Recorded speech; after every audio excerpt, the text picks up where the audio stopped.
Alright guys, we are back for part 2 of this video. So if you haven't already watched the first half of this huge tarot unboxing, go ahead and I will link that up above and down below. But this was just way too much to open in one video, so I'm doing a part 2, and there probably will also be a part 3 as well when I actually can show you guys these decks a little bit more individually. But we already started, we're about halfway through this box, if halfway. So I'm gonna go ahead and show you the rest of what's in here. I still haven't looked, so this is totally a surprise to me. Now remember, a lot of these decks are Japanese decks, they're rare decks, and so far everything that I've seen has been in really nice condition. I'm gonna go ahead and just start pulling off the top. Wow, I'm excited to show you guys actually the back of this. Here's another Japanese deck, but look at this guy.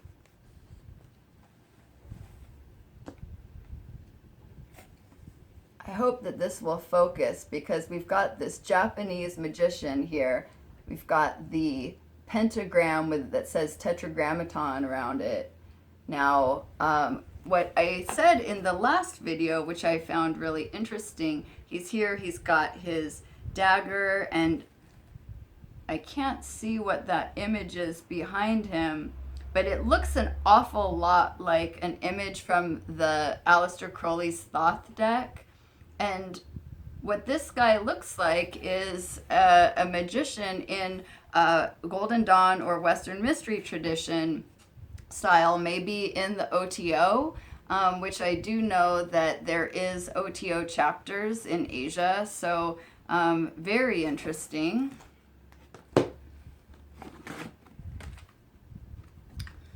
Here's another one. Again, a lot of these, they don't have any English on them, so I'm going to have to do a little bit more research to find out what exactly it is that they are called. I'm not sure exactly that this is would be called a tarot deck. And there doesn't seem to be any book with this one. A lot of these Japanese decks, I'm finding they have the deck and they have the book and just their very own unique packaging. Isn't that a thing for the Japanese culture, that they're very into their packaging and their presentation and really being thoughtful in how they put things together?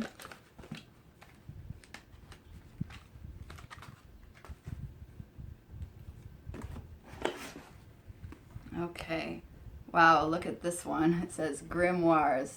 We have this Baphomet here. The hexagram on the back here.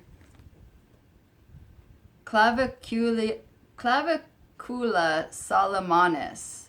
Now, that would mean Solomon's key. So I have to actually take a look at this. We've got a book here.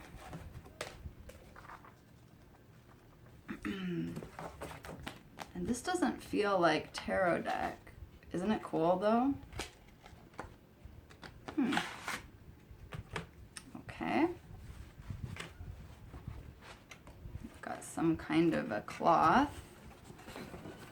Whoa. Wow. Check that out. So, we've got this pentacle, this magic circle with the directions on it, with the tetragrammaton, and I'm sure that this comes from Solomon's key. That's really cool. I think that this is something I'll have to do another video on. But in the meantime, let's get through the rest of this. This just feels like a dream to me, actually, to be opening all of this stuff. Do you guys ever have one of those dreams where you're opening some kind of a treasure, and then when you wake up, you're sad because it was just a dream? Well, that's kind of how I feel right now. Like somebody pinched me that this is actually real. And as I said, you know, I paid $222 So there's 30 decks in here. I don't know, you guys, you do the math, how much I paid for each of those, but less than $10. This is the Angels Tarot by Rosemary Ellen Guiley and Robert Michael Place. Okay, I know who he is. This looks like an older deck. This wouldn't be a Japanese deck. Robert Place has made a lot of different tarot decks, and he's an author as well. He has a very signature style, and this is it. This is actually the first deck by his that I would own, although I have ordered some of his. I do have another deck, a newer deck that has recently come out that I plan on opening for you guys soon. But he did a really good, a book that I really enjoyed on the history of the tarot. I'm not exactly sure the name of it off the top of my head, but I'll link it down below. And I found that to be really good, so that's interesting. Wow, this is a gorgeous one. Here's another Japanese deck that has sort of this cool Art Nouveau look to it. Again, a book and a deck, it looks like. Now, this looks like something that's actually really been used. So take a look at that. The box is pretty beat up. Everything that I've opened so far, while some of the boxes have a little bit of wear, all of the cards have been in complete pristine condition. So I've been kind of waiting to see when I'm going to find the deck that maybe this person actually really used. And I'm also keeping my eyes peeled for if there's any little clue in here that would give us some more information about who this guy was that owned this collection. You know, any receipt or any note, but so far I haven't found anything like that. So taking a look at this, there's the Egyptian beetle, the scarab Khefra. And although the box is beat up, these cards look to be in pristine condition as well. Very, very cool.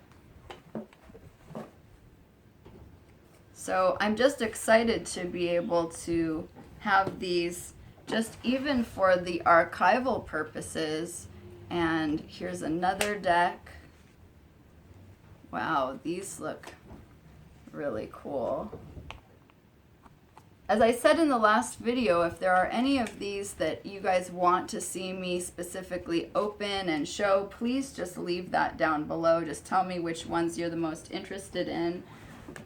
I might have to just do a complete another video on all of these Japanese decks once I do a little bit more research. I know that one of the volumes of Kaplan's Tarot Encyclopedia, the 4th volume actually, does have a lot of Japanese. It has a whole section on Japanese tarot, so I might be able to find some of these decks hopefully in there and get some information for you guys. I think that is most of the Japanese decks that are in here. What is this? Here's just a little book. It says Nintendo on the back. Okay, I don't know what that is, but then it's clearly got cards on the inside. And there is a deck here that is very worn. And you know what's pretty fascinating is I can't remember what the name of this is. I want to say it's the Mandala Tarot, and it doesn't have the box. It's just rubber banded together, and it's very clear that this is a deck that has been used. It's a deck that has all of the tarot deacons on the bottom, and what's interesting is I don't have this deck, but I do have the book that goes along with it. So that's kind of exciting. I can put the book and the deck together now and actually really take a look at that. So it appears to me that this might be the deck that this person actually used for readings. Clearly they're a little bit more worn, they're a little bit more, I can just feel they're a little bit more shuffled and a little bit more used. Okay, here is a Hermetic Tarot. This is a deck that I'm familiar with, but I've never seen it have this yellow cover. Do you guys know this deck? It's still very much available and still published. But usually it has this orange box, but the cover is white. So this must be an older version of it. And this is a deck that's based on the esoteric workings of the Secret Order of the Golden Dawn.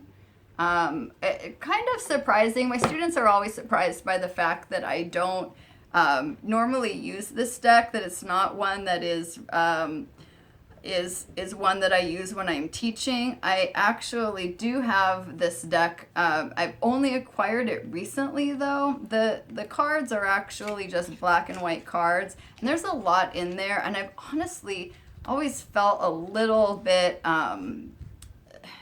like if I started working with this deck, that I was gonna really have to spend a lot of time going through the imagery. It's got the Hebrew names on the cards. These cards are absolutely brand new. They don't look like they've ever even been, like this box has ever been opened. So again, it was such a good value for me to get this collection for the price that I did. And it looks like this entire box, which is really surprising. This is the first deck that I actually already own. Other than the Hermetic deck, which I have in a different version, but I do own this deck. This is the deck by Lon Milo Duquette, who is a contemporary tarot author, a magician, and he lives here in Southern California, and a man whose work I absolutely adore. If you want to get a really great read on real Kabbalistic magic that you can directly apply to the tarot, I do encourage that you read his book called The Chicken Kabbalah. He is a man who knows what he's talking about. He will teach you the real esoteric symbolism, but he does it with a lot of levity and in sort of a tongue-in-cheek style that I don't know any other author that is able to really pull that off. But this is the deck that he created, the Tarot of Ceremonial Magic. So like I said, I do already own that deck. Looks like there's a couple of Lenormand decks in here as well. I've seen some of these on eBay before. Here is a little fortune-telling playing cards Lenormand deck. Here's another little deck. Again, it has the Japanese price tag on there. This might be a little astrological deck. That's very cute. And I've seen this one on eBay as well before too. The Gypsy Witch fortune-telling playing cards. Seems like this one always ends up, anytime you see a collection of cards, this one always seems to be in there. 3 more items in the bottom of this deck, and bottom of this box rather. And like I said, I haven't seen any other kind of ephemera, any other kind of notes or photographs or anything along with this. I was hoping that there would be some other hint as to who this person was. But let's take a look at these final 3 decks. We have the Merlin Tarot. This looks like another round deck. I'm going to open it up and see. It's called Tarot of the Cloisters. And it just reminds me of that Mother Peace Tarot. This, again, looks like it's never been opened. I have a feeling this might be something rare, something valuable. And yeah, it is. It's a round deck. I haven't seen this one before. Oh, how cool. They all look like stained glass. And they've all just kind of poured out into the box here. Well, these look very beautiful. I'm actually excited about this Tarot of the Cloisters. I have a feeling that this might be something really cool. And, you know, there's something to be said for these round tarot cards. I've never done a reading with round tarot cards before. I showed you guys the Mother Peace in the last video, but I know that's a popular deck, but I've never used it. But I'm sure that it must really lend itself to a creative type of tarot spread, you know, the way that you would lay those out. And so I'm interested to try that, because the Mother Peace, I've never really been super drawn to that, but I just have a feeling that I'm going to enjoy working with this Tarot of the Cloisters. And not sure, as I said, I've never seen this one before. Not sure how old it is, but I will be doing all of that research. Looks like it says 1993 right here. And then our last one, guys, this last little plastic box that's in here. And it's got just these tiny little cards. There's a tiny little wizard right there. It looks like there's actually 2 little miniature decks in here. And so we've got this tiny little mini tarot. And then it seems like there's another one here, just a small deck. There's an Ace of Cups, some different minor arcana. Well, you guys, are you excited? I know that I am. As I said in the last video, go ahead and leave a comment down below if any of these are decks that you know about, that you work with, that you have in your collection.